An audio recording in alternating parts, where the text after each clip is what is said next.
What happens when a CEO pulls a night shift in his own warehouse and no one knows it's him? Darren Mitchell leaned against the window of his office on the top floor, staring out at the city lights. 7 warehouses, over 200 employees, and yet something didn't sit right.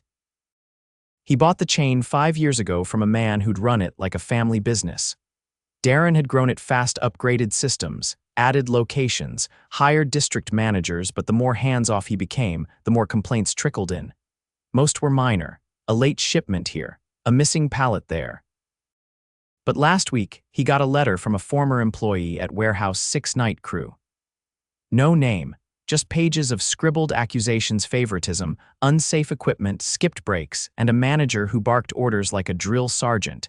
Darren hated anonymous tips, but what bothered him more? No one at corporate had flagged a thing. "I'm tired of polished reports," he muttered to himself. That night, he packed a duffel bag, shaved his beard, tossed on a fake scar above his eyebrow, and put in hazel contact lenses. He even changed his voice slightly raspier, slower. No one at Warehouse 6 had ever met him. It was mostly night staff, and he'd never visited that one personally. It was in a rougher part of town, and the district manager always told him it was running just fine. He signed up as Dave, a new temp from a staffing agency. Easy enough. The agency worked with the warehouse often. He'd blend in. No one would question it. Warehouse 6 sat on the edge of a quiet industrial block. When Darren walked in just before 9 p.m., he was hit with the smell of motor oil and dust. The place was dimmer than the others, and the air stale.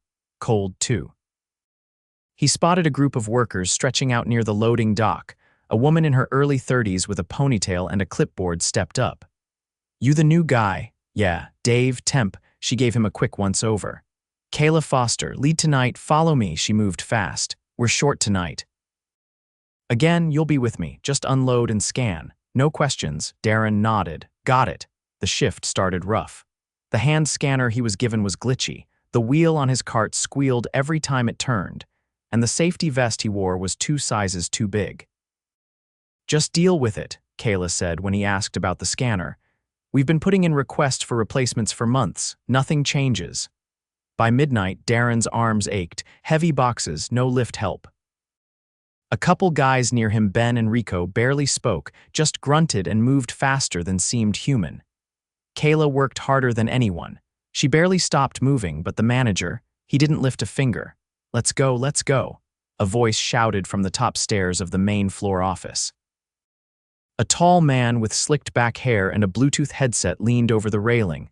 "You people think this is a sleepover," Kayla muttered under her breath. "That's Marcus." Darren watched as Marcus came down, yelling at a skinny kid for stacking a pallet wrong. "You do that again, you'll be out." "I'm not babysitting morons," Marcus snapped. The kid didn't answer, just kept working. When Darren asked Kayla about it later, she shrugged. "That's every night." Around 2 a.m., they got a 15-minute break. No real break room, just an old vending machine and some plastic chairs in a dusty corner. Kayla sat beside Darren, sipping water. "You always on night shift?" he asked. "Yeah, 3 years now. Why not day shift?" She gave a bitter laugh. "Tried. Marcus said I wasn't a good fit for daytime, but then gave the spot to someone who started 2 weeks ago." Darren frowned. "You ever ask why?" "Oh, I did. He said I complained too much. I just asked for working scanners." Darren kept his voice calm. "That fair to you?" "No," she said quietly, "but I got a kid. Nights pay more. Ideal." Darren felt something twist in his gut. At 4 a.m., one of the older workers, Terry, slipped on a loose plastic wrap strip. Fell hard, groaned. Kayla rushed to help. Marcus came out of his office, looked down from the landing, and said, "If you can walk, you can work." Darren stood frozen. "You're not gonna check on him," Marcus shrugged. "That's what the lead's for." Kayla shot Darren a look, then helped Terry to a chair. His knee was swelling. "Let me file a report," Kayla said. Marcus shouted back, "Don't bother, he's fine." Darren clenched his fists. He didn't sleep when the shift ended at 6 a.m. He sat in his car, staring at the steering wheel, fighting the urge to go back in and blow the whole thing up. But not yet. He needed to see more. He needed to be sure. Darren arrived 20 minutes early the next night, parked across the street, and watched. A single bulb flickered above the warehouse entrance. 2 workers leaned against the loading dock, one of them coughing into his sleeve while the other scrolled through his phone. No one looked rested. Inside, the air felt heavier than the night before. The vents rattled above, blowing barely any circulation. As soon as he clocked in, Kayla handed him a clipboard. "You're with me again. Receiving's backed up." She didn't need to say why. Darren had already seen the crew was short again, only 6 people on shift for what should have been 10. Tonight, he noticed more. The way Kayla winced when she lifted a box from the bottom of a pallet. The way Rico's wrist was wrapped in electrical tape, not a brace. The way Ben rubbed his shoulder every time he passed the conveyor. Marcus still hadn't left his office. At the second dock station, Darren caught sight of a teenaged worker skinny, no more than 19, trying to lift a crate taller than his torso. He struggled, the edge of the box catching on his thigh. "You need help?" Darren asked, stepping closer. The kid hesitated. "I'm supposed to do this one alone. Marcus said I was moving too slow yesterday." Darren took the other side of the crate without asking. They slid it down together.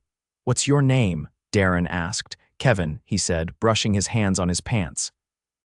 "Started last month. You get trained properly?" Kevin gave a half shrug. "They showed me how to log stuff, that's about it." A loud bang echoed from the back corner, metal striking concrete. Everyone paused. Seconds later, a voice shouted, "Damn it, who stacked this junk like that?" Darren followed the sound and saw Terry, the man who'd fallen the night before standing near a toppled cart. He was trying to drag it upright, but his limp was worse now. "Where's the lift bar?" Darren asked. "Broken," Terry muttered. "Been like that for over a week." Kayla was already halfway there. "Terry, you shouldn't even be bending," she said, grabbing the opposite end. Just as they started to lift, Marcus's voice rang out from above. "Is this what I'm paying you 3 for?" "A group project to move one cart." Kayla looked up at him.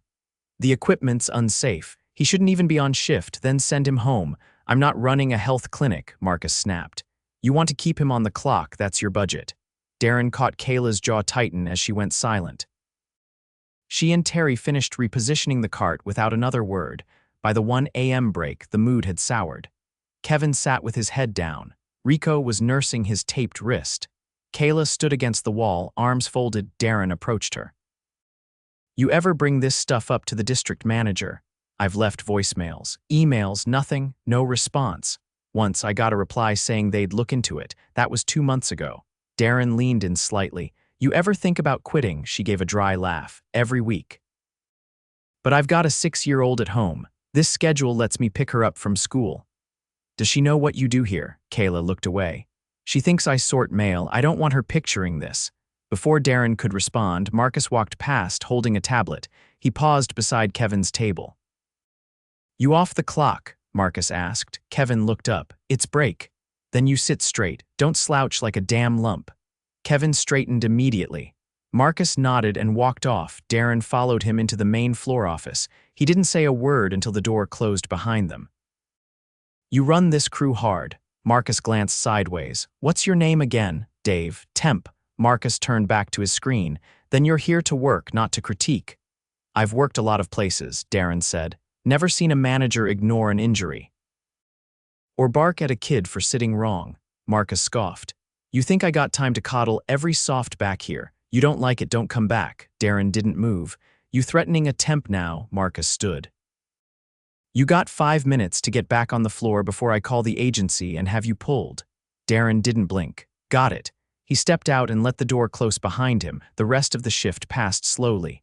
At 4 a.m., a sudden shout came from the rear loading dock. Darren rushed over. Kevin was on the ground, clutching his hand, a small ladder on its side beside him. A box had cracked open, its contents metal brackets scattered across the floor. Kayla dropped to the ground beside him. "What happened?" "I slipped," Kevin said through clenched teeth. "I didn't see the grease spill." Kayla pointed to the floor where a dark smear streaked along the concrete. "Rico," she called. "Get the first aid kit." Marcus appeared moments later, expression unreadable. "What now?" he asked flatly. "Grease on the floor," Kayla said, standing. "That's a safety hazard." Marcus looked at Kevin, then at the box. "Was he using the ladder right?" "Does it matter?" Kayla snapped. "He's bleeding." Marcus's tone turned sharp. "Watch it." Darren stepped between them. "You're not writing him up for this." Who said anything about writing anyone up? Marcus said, voice rising. I'm saying we don't need people falling because they're careless. That's not what happened, Darren said. I watched him. The floor's unsafe. Marcus pointed toward the exit. You want to play safety inspector, do it somewhere else. Darren clenched his jaw, then turned to Kayla. Take him to urgent care, I'll cover your line. Kayla hesitated, then nodded and helped Kevin up. As they left, Marcus turned to Darren. You think you're in charge of something here? Darren didn't reply. He finished the shift silently, loading boxes with Ben and Rico. The two men worked without complaint, but their eyes flicked toward the office every time Marcus passed. At 6:15, once the last truck was loaded, Darren walked into the office without knocking. Marcus looked up from his tablet. I don't care if your shift's over, he said. You don't barge in here, I'm Darren Mitchell, Darren said calmly. CEO of this company, silence. Marcus blinked, then laughed once. Sure you are. Darren pulled out his ID badge and placed it on the desk. Marcus stared. I've been here 2 nights, I've seen enough. Marcus's face shifted. His jaw twitched, but he didn't speak. I watched you ignore injuries, berate a teenager, and sit in this office while your crew ran short-staffed and unsupported. I saw broken equipment, unsafe conditions, and zero accountability. Look, I didn't know you knew, Darren said. You just didn't care. Marcus stepped back. You can't just fire me, you're done. As of now. He walked past Marcus, out the door and onto the warehouse floor. Kayla had just returned, Kevin beside her with a bandaged hand. Darren raised his voice slightly. Everyone gather up. The crew assembled slowly, confusion on their faces. My name is Darren Mitchell, he said. I own this company. I've been working here undercover. Murmurs. Ben looked stunned. Rico froze mid-step. I saw what you deal with, and I'm not okay with it. He looked at Kayla. You've held this place together.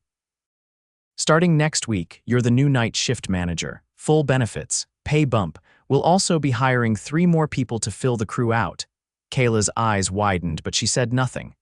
Terry will get you proper medical care. Same with Kevin. No one works hurt here again. Then he turned back to the rest. You deserve working scanners, working equipment, and a manager who doesn't sit in an office all night. That starts now. He paused. I'll be back. He gave one final nod, then walked toward the door, the sky outside beginning to lighten. As he stepped into the cold morning air, he didn't feel tired. He felt accountable. By the following Monday, Darren was back at Warehouse 6, this time as himself. No false name, no duffel bag, no contacts or fake scar. Just a navy polo with the company logo and a clipboard in hand. He didn't make a dramatic entrance. He walked in through the side employee door at 8:45, just like everyone else. The moment he stepped inside, the hallway quieted. Workers moving toward the break area slowed down. A few of them stared. Word had clearly spread. Ben passed by with a clipboard and gave a small nod. Didn't think we'd see you again. Darren returned the nod. I said I'd be back. Inside the old supervisor's office, Kayla sat behind the desk, going through shift assignments. Her hair was pulled back, and a new company-issued laptop sat in front of her, something he'd had delivered over the weekend. The walls were bare now. Marcus's old whiteboard with its red marker threats and scribbled "do not touch" notes had been cleaned off and tossed. She looked up at him. Still feels weird sitting here. You earned it, Darren said. How's staffing? Short by 4. The agency said they might send 1 tonight, but nothing confirmed. He glanced at the schedule she had pulled up.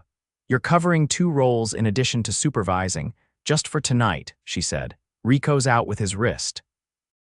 And I didn't want to dump everything on Ben. Darren tapped the edge of the desk. We'll rotate responsibilities. You're not here to burn out. Kayla gave a small laugh, more out of nerves than humor. That's going to take some getting used to. He looked her in the eye. You're not alone in this anymore. By 10, the floor was in motion. Despite being short-staffed, the energy was different. No barking from the office stairs. No looming presence watching for mistakes. Everyone moved with a quiet focus. Darren walked the perimeter, noting areas that still needed attention. The emergency exit near Dock 2 had a flickering alarm panel. One of the pallet jacks had a bent handle. He made a list. Everything would be addressed.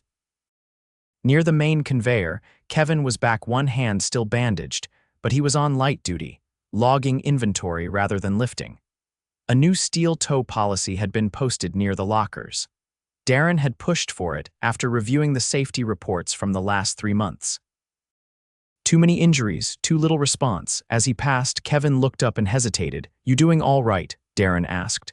"Yeah, better." Kevin glanced down at the tablet. "And thanks for not just disappearing after all that." Darren leaned on the railing. "I didn't come here to disappear," Kevin nodded. "I've never had a boss talk to me like I was worth something. Feels strange, good but strange." "Get used to it." Back in the office, Kayla buzzed him on the intercom. "You might want to come down to receiving." He arrived to find a new temp standing awkwardly near the loading bay.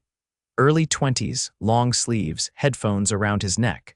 The floor lead, a guy named Daryl who'd come from another warehouse, was standing in front of him with arms crossed. "What's going on here?" Darren asked. Daryl turned. "This guy walked in 10 minutes late, no explanation, then acts like he doesn't even know how to scan a box." The new hire looked up. "I told you I missed the bus, I'm here now." "You think that's an excuse?" Daryl's voice got harder. "We don't do slackers." Darren stepped between them. "Let's slow this down." He turned to the new hire. "What's your name?" "Sean. You trained on scanners before," he nodded. "Different model though, I just need a minute to figure this one out." Darren turned to Daryl. "Did you walk him through it?" Daryl's jaw tightened. "Not my job to babysit." Darren held his gaze. "It is your job to lead. If someone's new, you show them how things work. Once, after that, it's on them. But you don't get to write someone off 10 minutes into their first shift." Daryl looked away. "Fine, not fine," Darren said. "You're on warehouse rotation for the rest of the week. No lead duties until further notice." Daryl's face flushed. "You're serious?" "Completely." Darren turned to Sean. "You'll shadow Ben for the rest of the shift. Learn the scanner, learn the process. Let me know if you run into any trouble." Sean nodded, eyes wide. As Darren walked away, he caught Kayla watching from a distance. She didn't say anything, but she gave him a look not of surprise, but of quiet approval. At midnight, the crew took a compressed break. Only 5 minutes, but no one complained. They sat in worn chairs or leaned against the wall, sipping coffee or water from bottles. The vending machine had been restocked, and someone had brought in a box of donuts. Small things, but they meant something. Darren sat beside Terry, who was back on light duty. He wore a knee brace now and handled paperwork near receiving. "You ever think they'd actually replace Marcus?" Terry asked. "I didn't come here planning to fire anyone," Darren said, "but I wasn't going to leave things broken." Terry leaned back slightly. "He used to tell us we were lucky to have this job. Like we were disposable." "You're not," Darren said. "You never were." Terry gave a nod, then looked away, eyes fixed on the far wall. After the break, things picked back up. A truck arrived early. The crew kicked into gear. Kayla coordinated the unload while Ben double-checked inventory counts. Even with fewer hands, the process moved efficiently. Around 2, the district manager, Alan, arrived without warning. He stepped out of a black sedan and walked in through the main doors like he owned the place. Darren met him near the front office. "You're supposed to give notice before site visits," Alan said, not bothering to lower his voice. "I don't need permission to check on my own operation," Darren replied evenly. Alan glanced around. "I've been getting emails. People saying you fired Marcus, promoted a shift lead with no degree. You really want to set that precedent?" "I want to set a standard," Darren said. "One based on how people work, not where they went to school," Alan scoffed. "You're going to have every warehouse asking for raises. Good. If they're earning them, they'll get them." "You're making this personal," Alan said. "I saw what you ignored," Darren said. "I'm making it right." Alan's posture stiffened. "You're undermining the chain of command." "No," Darren said, stepping in closer. "I'm rebuilding it." He didn't wait for a reply. He turned and walked back toward the floor. By 4, the final truck was loaded. The team was tired, but no one looked defeated. They were finishing strong. Darren gathered them near the loading dock. "I saw more improvement tonight than I've seen in months," he said. "It's not perfect yet, but it's better. That's on you." He turned to Kayla. "Starting next week, we're rolling out a night shift leadership council, 1 rep per warehouse. You'll be the first. You'll travel once a month, meet with other leads, and help shape policy." She swallowed. "I don't know what to say." "Just keep doing what you're doing," Darren said, "and help others do the same." He looked at the rest of the crew. This isn't just a job, it's a system. And we're going to make it work for everyone. As they dispersed, Darren didn't head for the exit. He grabbed a broom and started sweeping near the back dock where a stack of shrink wrap had come undone. No cameras. No press. Just the CEO finishing the shift like everyone else. And for the first time in a long time, the floor felt like it belonged to the people who built it. 2 weeks later, Warehouse 6 didn't look new, but it felt different. Darren walked the floor with his jacket off and sleeves rolled. He wasn't there to inspect, he was there to understand. Since his undercover shift, he'd visited 3 other warehouses, but this one remained the most fragile. The changes had started, but the foundation wasn't stable yet.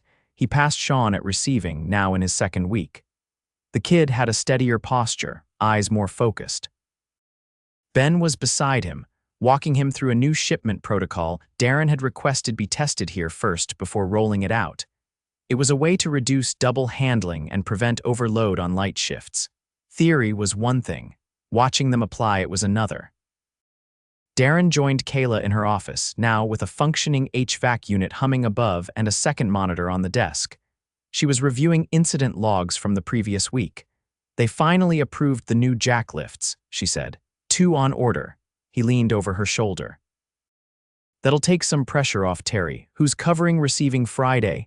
Ben, he's been asking to cross-train, doesn't want to feel stuck on packing. Darren nodded. Let him, just keep his hours balanced. She clicked through a few tabs, checking the crew schedule. I had to pull Rico from inventory audit. His wrist's still not right. He says it is, but he's favoring it when lifting. Talk to him directly. If he's pushing himself too hard, give him a rotation that keeps him moving but doesn't strain it. Maybe floor counts. Kayla paused. That's the thing. He won't push back, not with me. He keeps saying he owes me, like I saved his job. You didn't save it, you gave it standards. She closed the laptop. Can I ask something? She said, of course. Why'd you do it? Not just the undercover night shift, but all of it. Most CEOs would have told someone else to deal with it, written a check, made it someone else's problem. Darren sat down across from her. The office was still plain, but it didn't feel empty anymore. I bought this company because I believed in what it could be. But somewhere along the way, I let people like Marcus become the ones who set the tone. I thought growth meant systems. Turns out it means people. I didn't act sooner because the numbers looked stable. But I stopped asking how those numbers were built. Kayla crossed her arms. You think there are more like him, not just like him, but others who have learned the wrong habits, who think silence means approval. She glanced at the hallway. Alan hasn't been back. He won't be, Darren said. I asked for his resignation last week. He signed it without a word. She didn't celebrate. She nodded once, then turned back to her screen. That night's shift started with a delay. A truck from the West Side depot was late by nearly an hour. When it finally backed into the dock, the driver climbed out looking frustrated. Dispatch sent me the wrong manifest, he said. I've got 6 crates that weren't supposed to be here. They're not even labeled for this zone. Kayla stepped in before Darren could speak. We'll take them off your hands. Mark them as inspection hold. We'll reroute in the morning. The driver looked relieved. Appreciate it. Darren watched quietly as she coordinated the unload. No yelling, no scrambling, just steady movement. Inside, Kevin was at the side station, logging incoming items. He had a new wristwatch with a timer function he used to pace his scan rate. Every so often, he'd pause, check the time, adjust his rhythm, then continue. Darren made a mental note to ask him about it later. He crossed the floor to where a newer hire, Letitia, was repositioning a stack of totes. She was small but fast, her movements precise. She'd been hired the previous week after Marcus's departure had opened budget space for a new position. You settling in all right? Darren asked. She looked up, startled, then relaxed when she recognized him. Yeah, it's better than my last place. People talk to each other here, doesn't feel like you're alone. Kayla said you had forklift experience, 3 years. We'll get you certified here. Give it a few weeks, she blinked. Wait, seriously, we'll cover the cost. She gave a quiet laugh. I didn't think that was even possible. It is now. Darren headed toward the back dock where Terry was reviewing the damaged goods report. The new brace on his knee was lighter than the one before. He moved slower than the others, but with purpose. You're walking better, Darren said. It's getting there. Doc said it's healing right. You still want to move to day shift, Terry hesitated. I do, but not yet. Kevin's still green and Kayla's holding a lot. Letitia's picking things up quick. Yeah, I noticed. Darren folded his arms. If you want the transfer, we'll find you a spot. You're not stuck here unless you choose to be. Terry gave a small nod. Maybe next month. They stood in silence for a few seconds, the low hum of machinery filling the space. A loud crash echoed from Dock 3. Both men turned. Daryl was standing beside a tipped cart, hands raised. A case of metal fittings had spilled across the floor. I told Rico to double-strap that box, he said. It's on him. Rico was standing nearby, arms at his sides, expression unreadable. I strapped every pallet the same. That one slid because the cart's wheel locked. I told you earlier. Daryl shook his head. You're just trying to cover yourself. Darren stepped in enough. Daryl turned. He's not taking accountability. Neither are you, Darren said. You've had 2 weeks to adjust. You were asked to rotate, observe, learn. Instead, I'm still hearing complaints about how you talk to people. I've seen you deflect blame twice. You haven't once taken ownership. Daryl stepped back. You're going to fire me over a box falling? No. I'm firing you for failing to respect the people around you, for refusing to lead when you were given the chance to redeem yourself. Daryl looked around, expecting someone to argue. No one did. You can collect your check tomorrow, Darren said. Leave your badge at the front. Daryl walked out without another word. Darren turned to Rico. Go grab a water. Letitia will backfill you for 10. Rico nodded and left without hesitation. Kayla approached a moment later. You're sure? Yes, Darren said. We're not keeping people who drag this place backward. She took a deep breath. We'll be 2 down tomorrow. I'll be here, Darren said. I'll take the open slot. You're serious? He gave her a look. You think I came here to watch? That night, Darren worked the outbound dock. He didn't lead, he followed. He moved crates, scanned tags, and helped clean up a shipping error that nearly delayed a delivery to a medical supplier. By 5:30, sweat lined his collar. His hands were sore. He didn't complain. Neither did anyone else. At 6, the crew gathered near the front lockers. Kayla stepped forward, holding a folded sheet. Reminder, she said. We've got shift rep nominations this week. Anyone interested, write your name on the board. We'll vote Friday. A few murmurs of interest. And next week, she added, we're starting feedback rounds, one-on-ones with each crew member. You get 15 minutes with me. Say whatever's on your mind, doesn't matter what it is. Darren stepped up. I'll be doing them too, not just here, everywhere. Ben raised a hand. Even night shifts, especially night shifts. The crew started to disperse. Letitia gave Rico a high five. Kevin wiped his hands on his jeans and walked out with Terry. Sean lingered by the lockers, then turned and gave Darren a quiet nod. Darren stayed behind as the last of the crew left. The warehouse lights dimmed. The buzzing stopped. Kayla locked the office door behind her. You'll be back next week. I'll be back when I'm needed, Darren said. And when I'm not, that's how it should have always been. They stepped outside into the early morning air. The sky was beginning to lighten, soft blue creeping along the horizon. No cameras, no announcements, just quiet change. Earned, not declared. Darren unlocked his car and paused. This time, he didn't feel like an outsider looking in. He felt like a part of it.